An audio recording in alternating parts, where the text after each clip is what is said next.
This is the IELTS listening test. You will hear a number of different recordings and you will have to answer questions on what you hear. There will be time for you to read the instructions and questions, and you will have a chance to check your work. All the recordings will be played once only. The test is in 4 parts. At the end of the test, you will be given 10 minutes to transfer your answers to the answer sheet. Now turn to Part 1.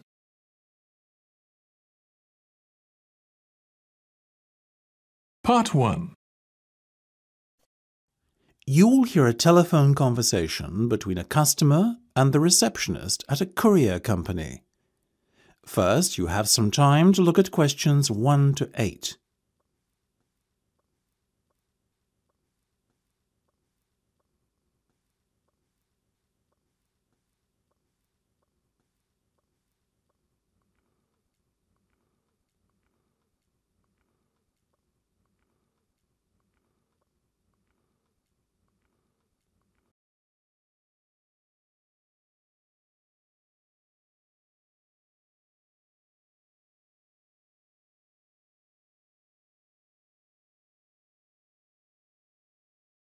You should answer the questions as you listen, because you will not hear the recording a second time.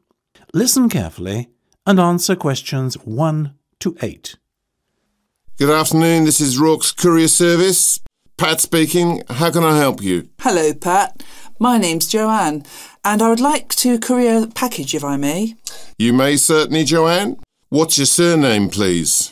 It's Jefferson with one F. That's Jefferson. Thank you, Joanne.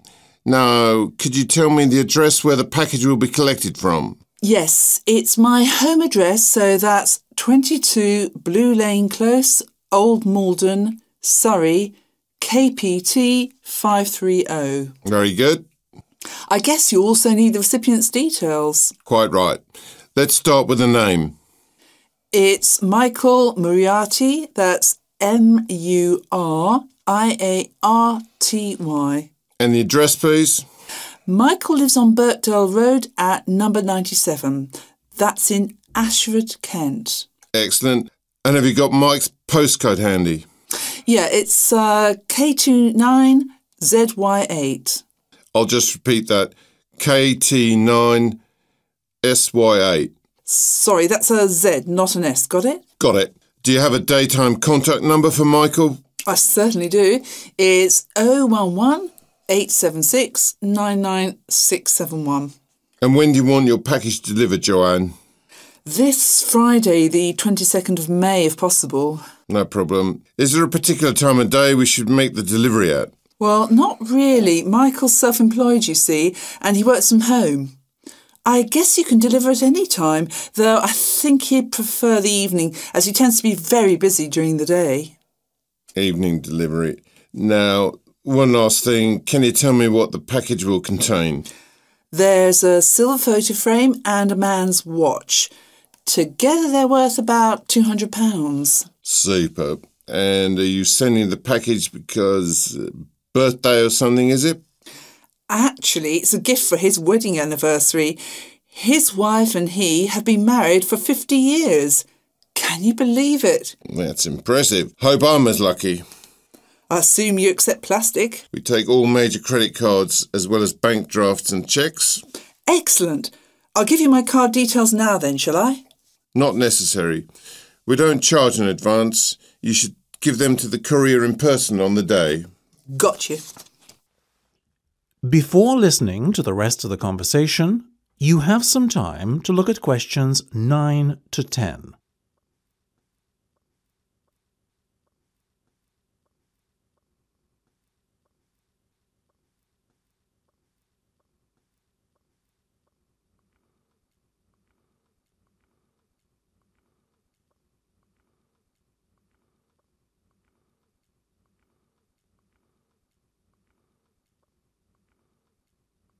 Now listen and answer questions 9 to 10. Now, delivery will cost you £50, but I can recommend something. Of course. If I were you, I'd take out our goods in transit insurance as your package is quite valuable. Isn't that included in the price then? No, you're only covered for theft, but not for accidental loss. Surely you're responsible if the product gets mislaid. Not since the recent change in legislation. Customers are now required to take out an additional insurance to cover this risk. That's ridiculous. So I pay £50 and have to cough up more money if I want to make sure my package doesn't get misplaced? What am I paying you for? I'm sorry, Joanne. I wish I could change the situation, but I can't. How much is this insurance then? £2. Ah, well, why didn't you say so? In that case, I'll take it. Great. Well, that should be everything for the moment, Joanne. We'll give you a call, let you know we're coming. Thank you. Bye-bye. Cheerio then.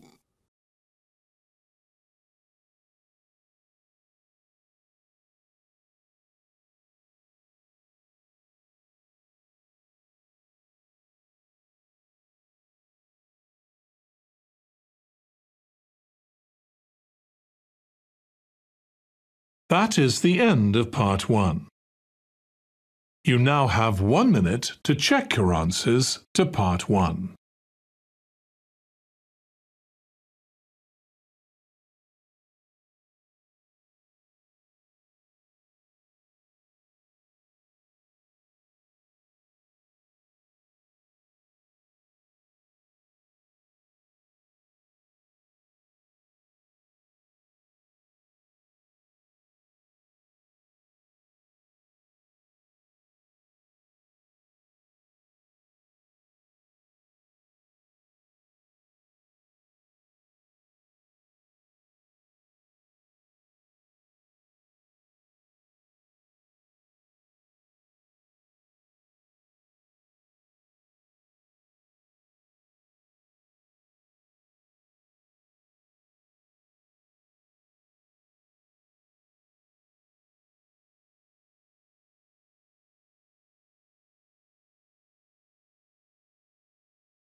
Part 2. You will hear a museum guide talking to her tour group. First, you will have time to look at questions 11 to 15.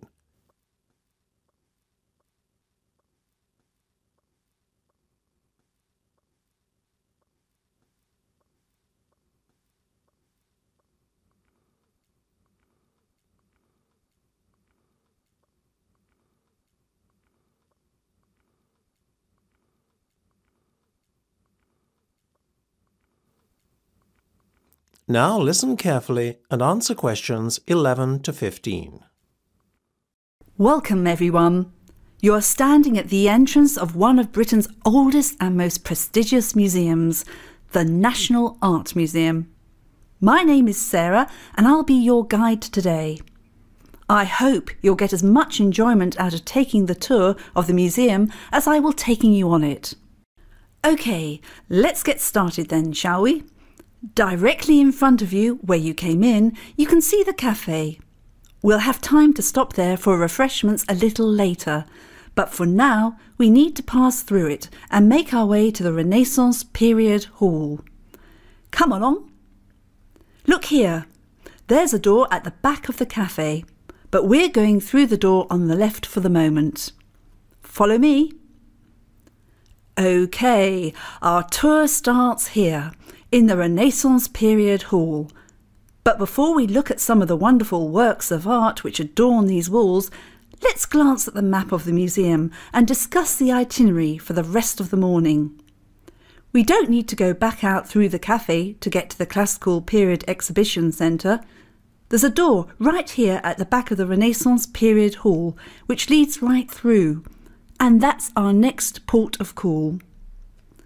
Then we're going to leave the Classical Period Exhibition Centre and I'm going to take you back out through a doorway into the main corridor.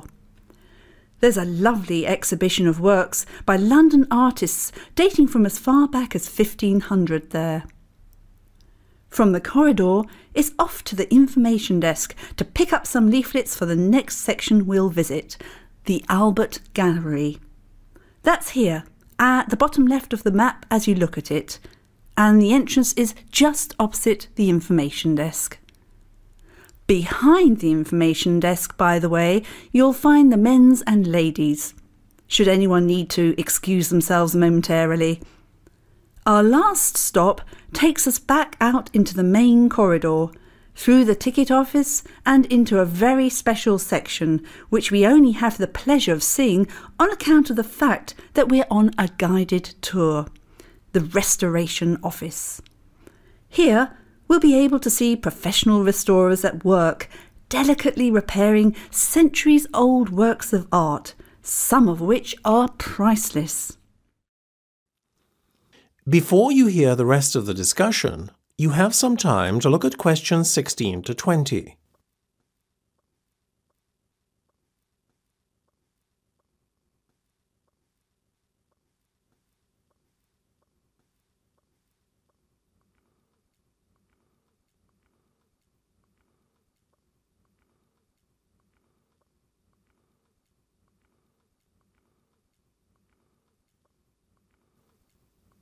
Now listen and answer questions 16 to 20. Getting back to where we are right now then, look around you and behold the brilliance of the human mind, which seems to know no bounds, creatively speaking at any rate. We are surrounded by paintings from one of the most exciting periods of art history. The Renaissance was not just a revival, it was a reinvention of many artistic concepts. Study the painting to your left carefully. It's a self-portrait of Alberti, one of the pioneers of the Renaissance movement. Alberti did much to develop the understanding of perspective in art. It is no coincidence either that he was also a strong advocate of realism, since a thorough grasp of perspective and the optical considerations of creating a piece of art is a prerequisite for achieving an end result which is an accurate reflection of what the artist is trying to depict, which of course is a core aim of realism. Alberti regarded maths as the common ground of art and science and did much to promote the taking of a scientific approach among his peers. No more for his knowledge of theory than for his creations, Alberti was nonetheless an accomplished artist, sculptor, poet, author and linguist. He and his peers led Europe's awakening from a period of ignorance and intellectual poverty known as the Dark Ages. As a humanist, he advocated a wide, all-encompassing education curriculum which focused as much on culture and morality as it did on traditional fields of learning. He laid the foundations for a period of enlightenment and renewed intellectual vigour. Perhaps names such as Da Vinci and Michelangelo are more synonymous with the period. And indeed, artistically speaking, these gentlemen undoubtedly achieved far more than Alberti ever did. However, his contribution should not be overlooked or dismissed lightly, for it was a catalyst for much of what was to come later, surpassing his own achievements.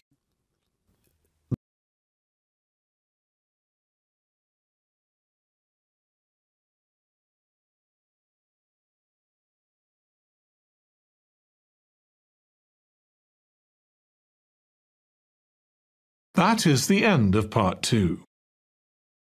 You now have 30 seconds to check your answers to part 2.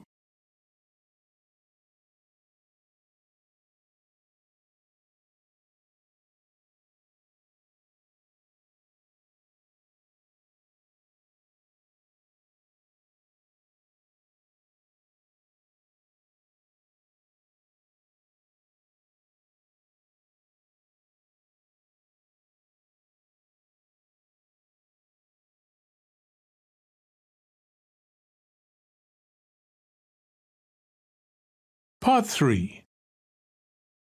You hear a discussion between a couple and a real estate agent. First, you have some time to look at questions 21 to 25.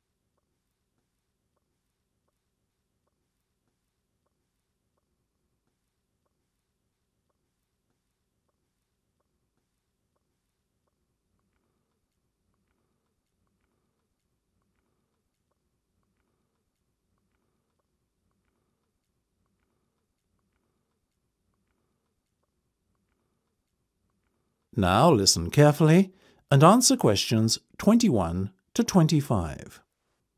Now, this first property I'm going to show you will be ready for letting in about 2 weeks.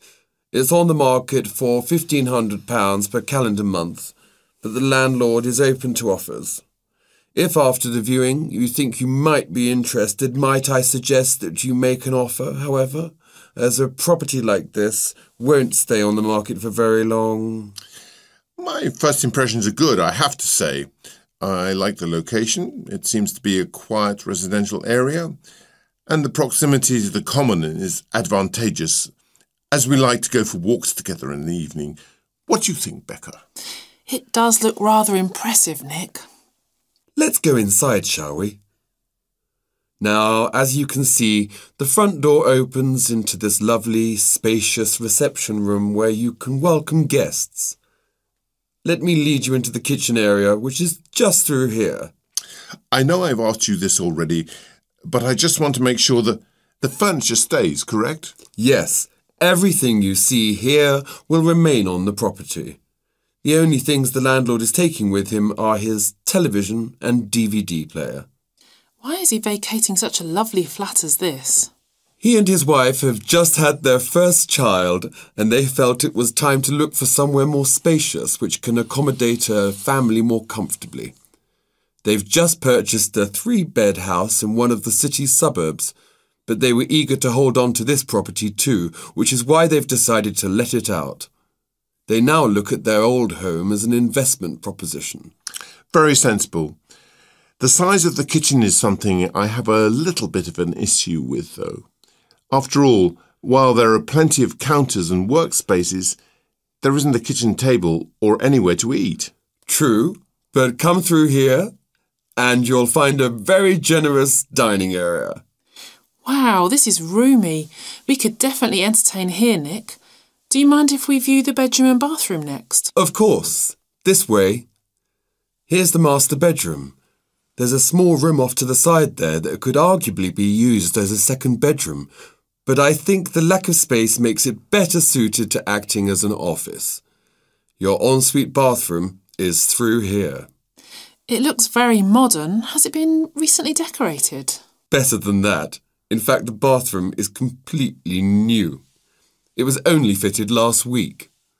The house has also been given a professional clean and all of the rooms were redecorated after the landlord moved out. Before you hear the rest of the discussion, you have some time to look at questions 26 to 30.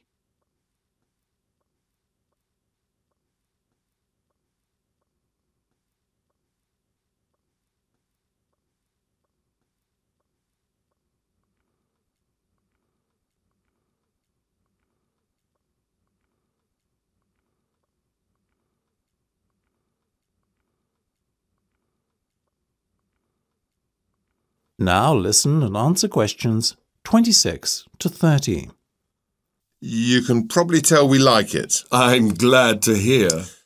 But now let's get down to business. It's on the market at 1,500, you said, right? Right. Well, realistically, what do you think the landlord would be willing to accept? I would say offers over 1,400. Well, I'm not prepared to offer that. I'll make an initial offer of 1,200, and if that is rejected, I may consider upping my offer by £100, but that's as high as I'll go. As you wish. You are happy with an initial contract of 12 months, I presume? Yes, assuming there's a break clause after 6. That's no problem. The standard contract allows you to give 2 months' notice that you will vacate the flat from the 4th month onwards, effectively. You can vacate any time after the 6th month, provided you give the proper notice in advance. All sounds good. So what happens next? I will put your offer to the landlord, and if he accepts it, you'll be asked to put down a holding deposit of £500 to take the property off the market. Then, assuming your reference and credit checks come back okay, we can sign the letting agreement and get you moved in. Before you sign the contract, though, on top of the £500 holding deposit, you will have to put down a further 4 weeks' rent in payment of the full bond deposit, as well as fronting up your first month's rent in advance. What about your fees? We charge £120 per person to cover our administrative costs and reference checking. So times that by 2, and that's what you'll have to pay me. OK, well, thank you. We'll need a couple of hours to think it over, but we'll give you a call as soon as we decide one way or the other.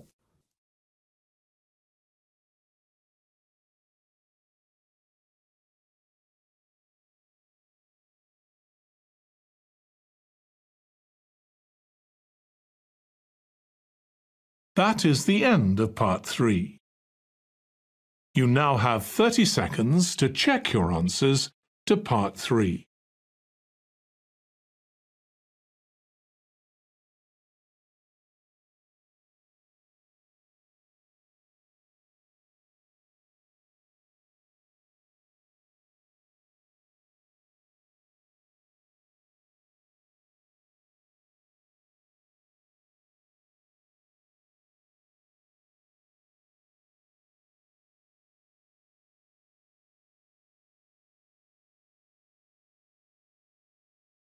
Part 4.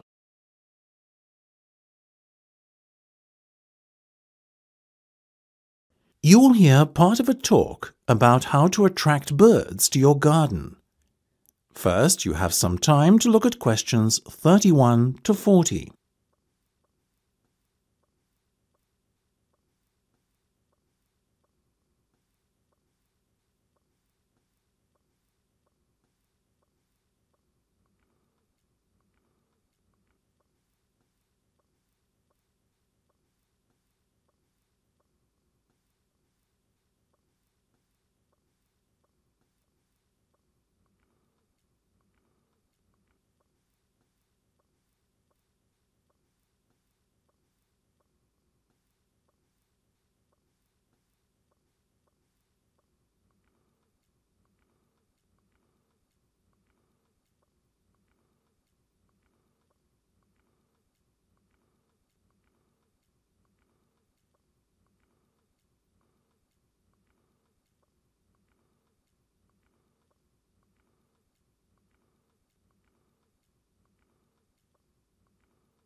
Now listen carefully and answer questions 31 to 40.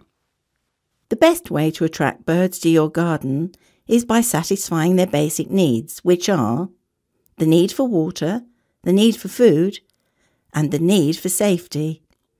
Birds drink water and bathe in it, and many also use it to make mud to build their nests. A simple bird bath, which can be nothing more complicated than a shallow dish, will therefore attract birds. Don't use tin pans, as these get hot under the heat of the sun. In fact, a cement bowl is probably going to be the most effective bath to use. But make sure that it is no more than 6.5 centimetres deep. The best time of all to attract birds to your garden, and indeed the time when they need your help most, is during the winter season. During summer, birds can find most of their food on their own and are largely self-sufficient. In winter, however, they benefit greatly from the help of their human friends. Often, when it is cold, an ice or frost crust may form over the ground, covering the birds' natural food supply. It is when this happens that they really need your help with feeding. It is probably best, though, to start feeding from late autumn onwards. That way the birds will become used to finding food in a certain spot. So later, after the onset of the winter, they will become a permanent feature in your garden. Put food out at night so that the birds will find it the next morning. And whatever you do, make sure that you make your feeder accessible from a raised landing area only. Otherwise, you will find yourself attracting some unwanted pests such as rodents like mice and, worse still, rats. Continue feeding until early spring, when food becomes plentiful again. If you cannot serve them insects, then try to give the birds suet, a form of beef fat. You can buy this cheaply at pretty much any meat market. so it won't cost you an arm and a leg. As well as being nourishing, suet also has the advantage of not freezing during cold weather. Many birds will also enjoy crumbs, nuts and seeds. You can even serve them boiled potatoes and hard-boiled eggs, provided these are finely chopped. Other foods you probably have lying around in your store cupboard may also be used. Try feeding them raisins, figs, dried fruit generally, biscuits, boiled rice, and so on as well. If you want to build a birdhouse or nesting box, I would encourage you to proceed by all means. These offer fine protection, especially for the smaller and more vulnerable species. You can buy ready-made nesting boxes and shelves for a very reasonable price these days.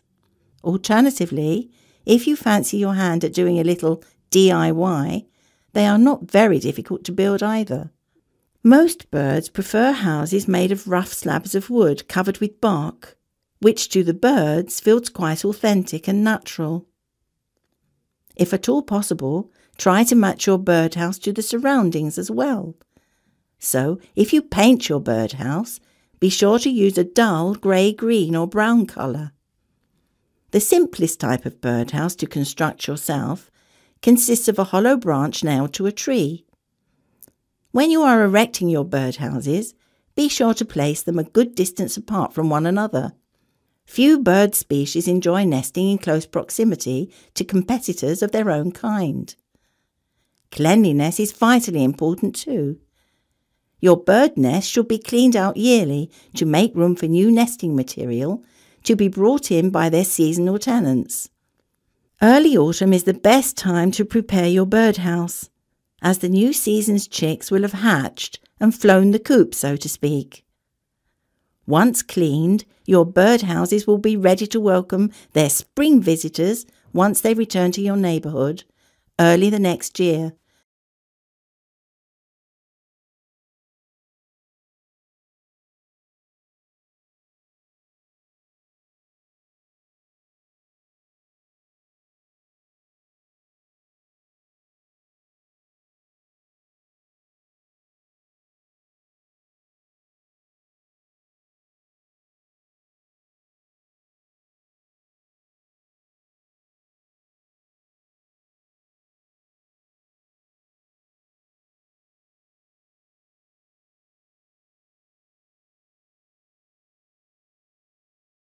That is the end of Part 4.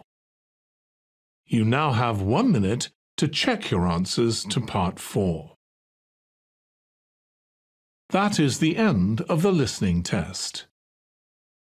In the IELTS test, you would now have 10 minutes to transfer your answers to the answer sheet.